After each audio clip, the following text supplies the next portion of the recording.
agar terhindar dari guna-guna dan santet. Nah, jamaah, subhanallah ya, guna-guna dan santet ini termasuk dosa besar yang ternyata masih cukup banyak di Indonesia, walaupun mungkin sudah berkurang, tidak seperti masa lalu. Anak ingat di kampung anak dulu, ketika anak SD, ada tuh dukun santet di kampung. Kita biasanya kalau maghrib itu sering melihat seperti panah api. Itu sebelum maghrib. Itu orang kampung mengatakan itu lemparan tukang-tukang santet dan guna-guna. Waktu di pesantren dulu kita pernah melihat lampu berjalan. Lampu minyak tuh terbang. Iya, sihir dan santet. Bagaimana cara kita menyelamatkan diri dari santet dan guna-guna? Kita tahu bahwa santet dan guna-guna adalah dari syaitan. Dan tentunya menyelamatkan diri dengan cara kita membentengi diri kita dengan zikrullah. Di antara yang perlu dibaca adalah Qul huwallahu ahad, Qul a'udzu birabbil falaq. Kita lihat nih, min syarri ma khalaq. Kita berlindung kepada Allah, Rabbnya subuh, dari kejahatan ciptaannya. Wa min syarri ghasiqin idza waqab. Dan dari kejahatan malam apabila telah gelap gulita. Wa min syarrin naffatsati fil uqad.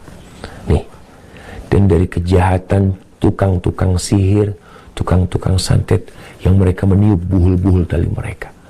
Wa min syarri hasidin idza hasad. Dan aku berlindung ya Allah dari kejahatan orang yang hasud kalau sedang hasud. Biasanya santet ini dari orang-orang yang hasud, yang iri dan dengki. Maka berusaha untuk membaca itu. Qul a'udzu birabbin nas. Baca ayat kursi sebelum tidur. Ya. Ayat kursi setiap selesai sholat. Zikir pagi dan sore. Pagi dan petang dibaca. Orang tua kalau punya anak kecil, anaknya yang dibacakan. Bukan dengan jimat atau jampi-jampi. Tapi bacakan ruqyah. Rasul SAW meruqyah cucunya Hasan dan Husain dengan mengatakan u'idzukuma bikalimatillahi tammati min syarri syaitanin wahama wa min kulli ainin lama. Aku memintakan perlindungan untuk kalian berdua dari kejahatan setiap syaitan dan setiap binatang-binatang yang berbisa, binatang-binatang yang berbahaya, dan dari setiap mata yang hasud, yang mencela. Kata Nabi SAW, Kana Ibrahim alaihissalam. Dulu Nabi Ibrahim alaihissalam biasa membacakan hal ini untuk Ismail dan Ishak. Maka adalah kita berusaha untuk membaca hal itu. Kemudian rumah kita juga perlu kita membaca Al-Baqarah.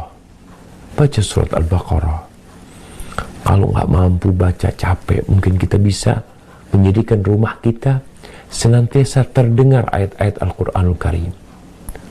Bukan yang ada dalam rumah adalah lantunan-lantunan syaitan, tapi yang ada adalah Kalamur Rahman, yang kita dituntut untuk sebagai seorang muslim untuk membaca Al-Quranul Karim. Baca Al-Quranul Karim. Kemudian juga untuk terhindar dari guna-guna dan santet ya. Kalau memang itu belum terjadi, maka berusaha seorang untuk berbuat baik kepada orang. Karena terkadang ada orang-orang yang menjadi tempat iri dan dengki bagi masyarakat karena dia buruk bermuamalah sama orang. Kemudian jangan nantang musuh, jangan cari musuh ya. Jangan sok jagoan. tapi tawadhu kepada orang, ucapkan salam, tebarkan salam, sehingga ya kita menciptakan masyarakat yang penuh cinta dan kasih sayang. Dan untuk biasanya seorang wanita kadangkala dia mengguna-guna suaminya. Hati-hati, sihir itu termasuk dosa besar.